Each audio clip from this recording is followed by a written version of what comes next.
the #1 Costa Rica real estate and investment podcast, bringing you experts from all over Costa Rica.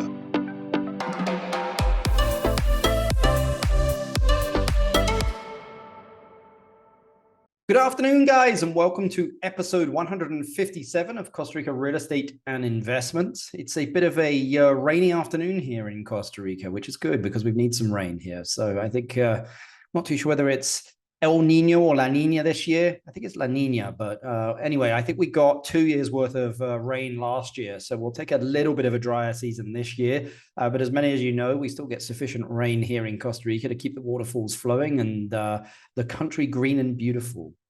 Today, we're going to be talking with Simon Brinkoff. Simon is an independent realtor, real estate advisor, and surfer, actually, in the Southern Pacific area of Costa Rica, works from Manuel Antonio down to the Osa Peninsula.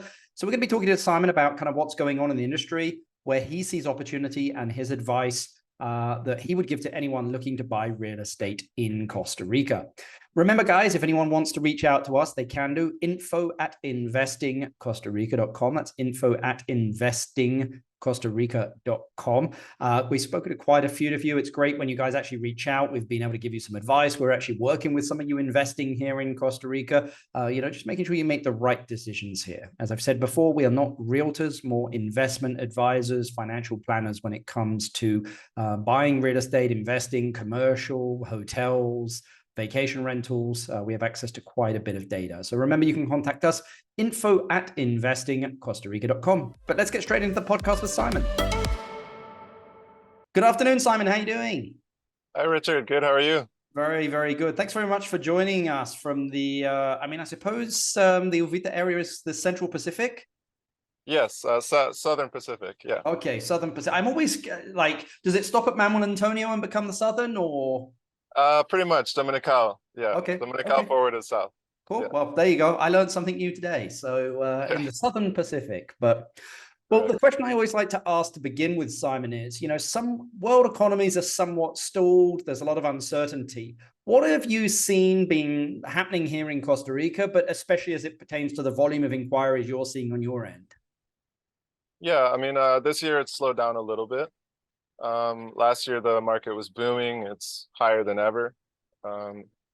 But sales are still ongoing. It's still doing pretty well, I would say, this year. And I don't really know about the markets in other parts of the world. But here it's been pretty good. Yeah. How would you compare it to last year? Saying that, like, hey, look, inquiries as a percentage of last year, or sales as a percentage of last year. Like, I was doing 4 sales a month last year. Now I'm doing 2. Just to give the listeners a rough idea there. Yeah, if as far as like percentage goes, I would say probably dropped about 10-15%. Okay. Depends on the area a little bit. Yeah. But here in Evita, it's been about a 15% decrease, I would say. Wow. Somewhere around there. Well, that's very different to what people are seeing up in, northern Guanacaste area, where, I think it was Rebecca Clower, who we had on one of the previous podcasts before this, was like, they're down on inquiries 50% compared to last year, 50. Wow. So I think it's a big difference. I don't know why that is. Maybe because I think Uvita, that southern area, still has a lot of opportunity and value. And also a lot of families are looking to move there as well, I've seen. Yes, correct. The market here is a little more accessible, I think. Prices in Guanacaste are very high. I think last year their prices were extremely high. So it could be there's less inquiries. The prices have to kind of even out a little bit. Yeah. So yeah, it could be part of the reason. What product is still selling, Simon? And what type of product has slowed down? That's a good question. It's a lot of turnkey homes, like new homes, somewhere in the 400,000 or 500,000 range, are the ones that are selling the most frequently. Yeah, I would say small townhouses with like 3-bedroom, a pool, something like that. Those are going very quickly. Some of the luxury homes are going a little bit slower. Okay. When you say luxury, you mean like anything over $1 million, or like 750 and up, or? Yeah, 750 and up. Yeah, correct. Okay. Anything, well, usually ocean views, and a little more luxury category. And I think we're seeing that a lot. A lot of people are saying that there's like this, sweet spot around the 500 to 650 mark. There's a bit of a slowdown between 750 to 1.4, 1.5. But then beyond that, though, it seems to move still pretty quickly. I don't know whether you're seeing that as well. Yeah. Well, I would say that below the 1 million mark, Yep. we're seeing a lot of movement. I don't have a ton of experience in the luxury market myself. I haven't sold a lot of very expensive homes. Not yet. Not yet. Correct.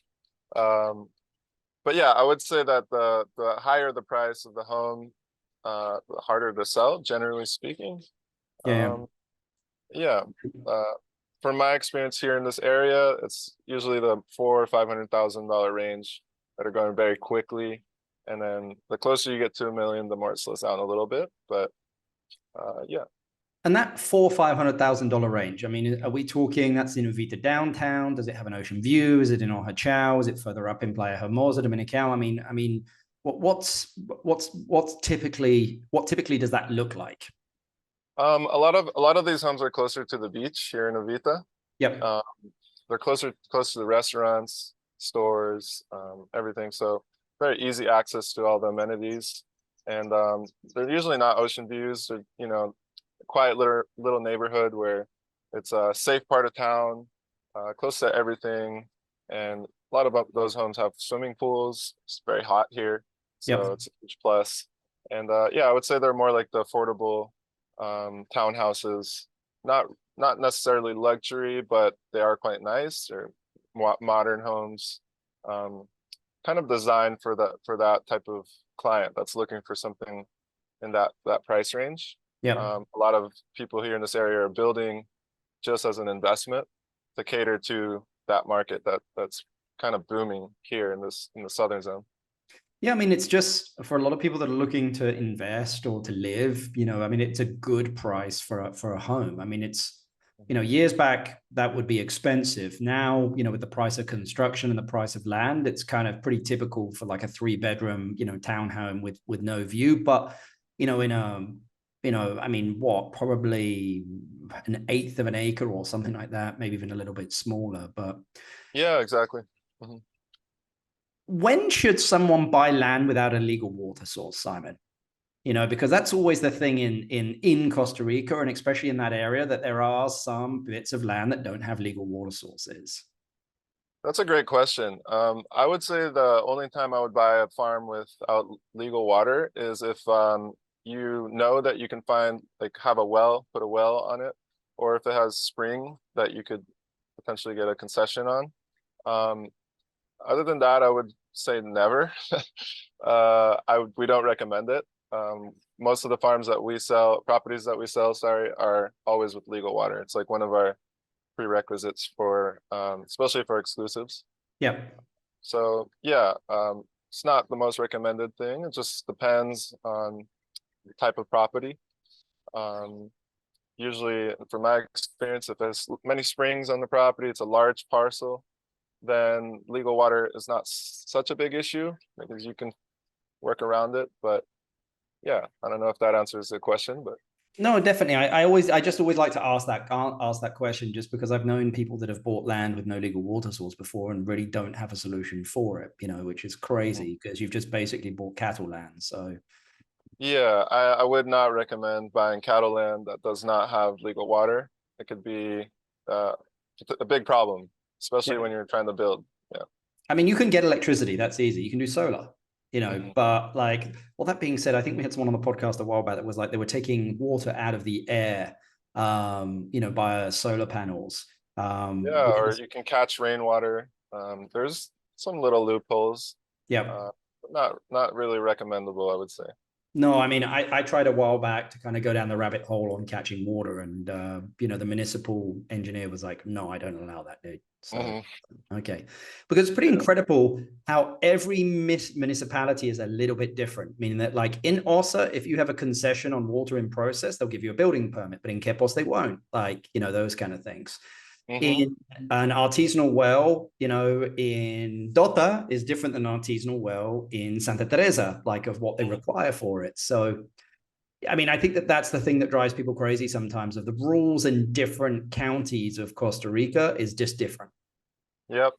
A You lot of know. it depends on who you know as well. Sometimes you have a close relationship with someone in government, something like that. It can help speed up the process a little bit. Yep. But yeah, I would agree with that. I love the smirk on your face when you said that. What Yeah. listings do you have, Simon, that excite you and why? Well, I currently just got a listing in Atenas, Alajuela. It's a multi-million-dollar home, 5.7 to be exact. Wow. Yeah, so very excited about that one. It's my first luxury listing. It's a little bit out of our area where we operate, but it's a big listing, so I was excited to take it on. And yeah, other than that, I have some ocean view properties here near the coast. Beautiful mountain and ocean view properties within the $400,000 or $500,000 range. So yeah, those are the kind of properties that excite me. I know a lot of times the clients are gonna want to build. If it's a property for building, I can assist in that process as well. Recommend people who I know that work, as builders, contractors, things like that. So it helps grow the network. I'm interested in development and of course luxury as well. Yeah. Tell me about a particular property in the Uvita area that you have that you think is a good buy, that's good value. Like the details about the property? Yeah, just give us an idea, because again, people listening here may not have an idea where it is. They may type Uvita in a map, but just like, okay, you've got a property that's X amount of money. This is why you like that property, and this is why you think there's value in it. Mm-hmm. Okay, right now I have a 20,000 square meter lot, about 10 minutes from the center of Evita. Legal water and electricity is really close to it. Yep. It's not on the property yet, but it's very accessible. Some of the neighboring lots have requested water and electricity, so within the next year or so, it'll be there on the property. It's about that particular listing is 550,000 negotiable. Ocean view, it's on a public road, so it can be subdivided into smaller lots or commercially eligible for commercial build. So those are the type of lots that to me are very exciting. It's close to town, has ocean view, touches public road. So it kind of just ticks all the boxes as far as, if you want to put a hotel, or you want to purchase it as a investment and then subdivide it. It's very versatile type of property. And so yep. To me, I think that's what, the ideal kind of investment property. I mean, I love a subdivision myself. Like, actually, after this podcast, I have a meeting about a subdivision that we're actually doing in the Southern Pacific. So I love it because most of the time, it's worth more than the sum of its parts, meaning it's like slicing up a pizza and then selling the pieces of the pizza. And if you put a home on it, it could get very interesting, meaning if you took a 550, split it into 5,000 square meter lots, so that's 1.2 acre lots, sold each one for 200,000, it's you've got 800,000 there out of it. Plus, if you put a home on it, it goes even more. So it's just very interesting. It's easy math, easy numbers. Yeah. So, I mean, what are the destinations that you personally would be investing in over the next 5 years, and why? I mean, you know the area very well. You've lived there for a long time. I mean, where would you be putting your money for the next 5 years? I'd be focused a little bit more on the south. So starting at Uvita and even going farther south. Yeah. Probably close to Ohachau in that area, basically between Ovita and Ohachau. And the reason for that is there's still a lot of land to be developed. The prices are still accessible, especially the farthest south you go, the little bit cheaper it gets. So me personally, I'll be investing in this area. You're close to the beach, close to amenities, very central kind of location. You want to go to San Jose, you're only a few hours away. Me as a surfer, I like to go to the south, Pavones, Mauna my hometown where I'm from. So I like the central kind of location, and I like the layout of the land here. I think the mountains coming up to the beach is a very unique attribute. Yeah. And so, yeah, to me, I would say between Evita or between Dominical and Ojochal is where I would put my money. What are the big misconceptions that people have between like in that area, that Dominical to Ohachau area? One of them, um, misconceptions. Let me think about that. Or something they're surprised by, something they thought that really wasn't there. Like I had a client the other day was like, wow, I didn't realize it would be this busy and this cool with like bakeries and French cafes. They were expecting, a little bit more rustic. Mm-hmm. Yeah, that's a great point. I think that people would be surprised at how developed this area is starting to become. Um, maybe 10 years ago, the South didn't have much to offer. At this point, Uvita is the fastest growing city in the South. And so, has banks, supermarkets, restaurants, hotels. So there's a lot on offer here. And I think that for some people who are used to the South being like very quiet, they would be surprised to find out that it's actually growing quite quickly and that every year there's more and more access to amenities and entertainment, if you will. So, yeah. Simon, where do you like to go do you like in Costa Rica? Like when you want to get away from everything, where do you go? That's a great question. I mean, I'm from the South, a small town called Cabo Matapala. It's where I was raised. It's very off the grid there. There's no water, electricity, or supermarkets. That's where I go to kind of forget about everything. It's also my hometown, so it's very, very easy. I like Pavonis as well. Very, very quiet down in the South. So I usually go down there, or I'll go to the opposite end, all the way to the north, like Witches Rock. Yep.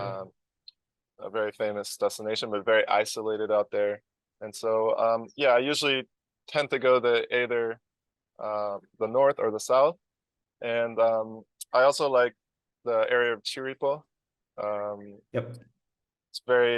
That's such a tranquil kind of vibe, if you will, energy up there. It's just very different than the rest of the country, and the temperature is nice. So, yeah, it's kind of my 3 points. It's amazing the development happening in Chiripo. Like I hiked it, like probably, when did I hike it? Probably, when was it? In March, I think early March. And I just couldn't believe like how it had changed in like 7 years since last time I did. Yeah, so it's that's actually funny that you mentioned that because my godparents, they have a place up there. They played a big role in the development of that area. They basically single-handedly influenced the whole community by the style of builds that they were doing, and a lot of their friends ended up coming in and buying and building through them. So they played a pretty big role in that development that you've observed, especially in the last 7 or 8 years, which is when they came in and started building their place.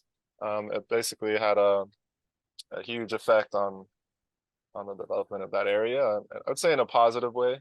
Yeah. Because the type of build that they do is very beautiful aesthetically, and the town needs a little bit of that development for opportunity for work and for growth, because historically there wasn't much there. It was always very quiet, lots of coffee and farming going on, but now tourism is growing and more job opportunities through that development. Yeah, I mean, I was on a podcast yesterday of a business associate of mine, and he asked me the question, Rich, if you were president in Costa Rica and you had like one wish, what would you do? And I was like, look, I would create free trade zones for tourism in certain specific areas of Costa Rica that allow tourism to develop, because it's amazing what happens to locations when there's tourism, like, and it's sustainable, Yeah. Yeah, I think the new generation is learning how to take advantage of those opportunities. Yep. For some people, it's a difficult transition. They think, oh, the prices are being driven up, and they kind of tend to see it as a negative thing. But I think it's all the contrary. I think it brings so much opportunity for growth. It's a new culture as well that's coming in and teaching different ways. So opportunity to make money, to learn new cultures, and for the locals, right? So yeah, I think overall it's a positive thing. I agree. It's just sometimes a little difficult for people to adjust to that change, especially the older generation. But the newer generation seems to be catching on quite quickly. Yeah, definitely. Well, Simon, I've kept you long enough, but my last question for you If you inherited $500,000 and you had to invest it into a business or real estate in Costa Rica, what would you invest it in and why? If I had 500,000 to invest, I would buy probably a plot of land somewhere in the 2 to 300,000 mark, and I would put a home for another 200,000 or so, and I would flip it. I would sell it for about 750 and repeat the process. Good for you. I mean, that's a good answer. Where would you buy? In the Uvita area. Personally, I would choose Uvita. Okay. So, I mean, if anybody had $500,000 and wanted to do the 250, you have land available for 250? I do. Absolutely. Yeah. Okay. Awesome. Mm-hmm. Awesome. Well, Simon, I really appreciate your time. It's been great getting you on the podcast. I'll put all of your contact details in the description for anyone that wants to contact you. But appreciate you taking the time out of what I know is a very busy day, sir.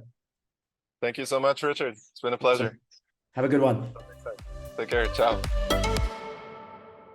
Good podcast there with Simon Brinkoff, as you know, in the what I can now call the Southern Pacific of Costa Rica, basically all the way from, I mean, Manuel Antonio would be the central, but kind of that southern area there. He's lived there the majority of his life, knows it very well, and as a surfer.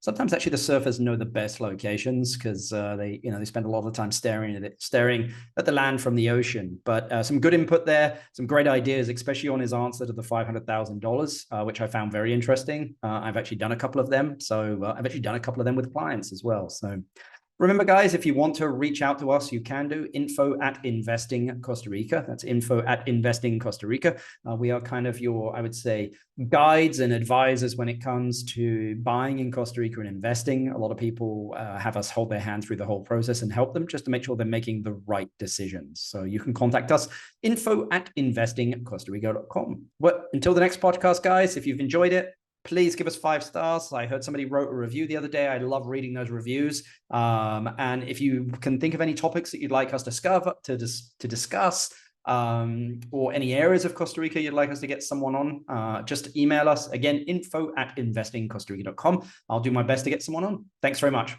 Bye. The #1 Costa Rica real estate and investment podcast, bringing you experts from all over Costa Rica.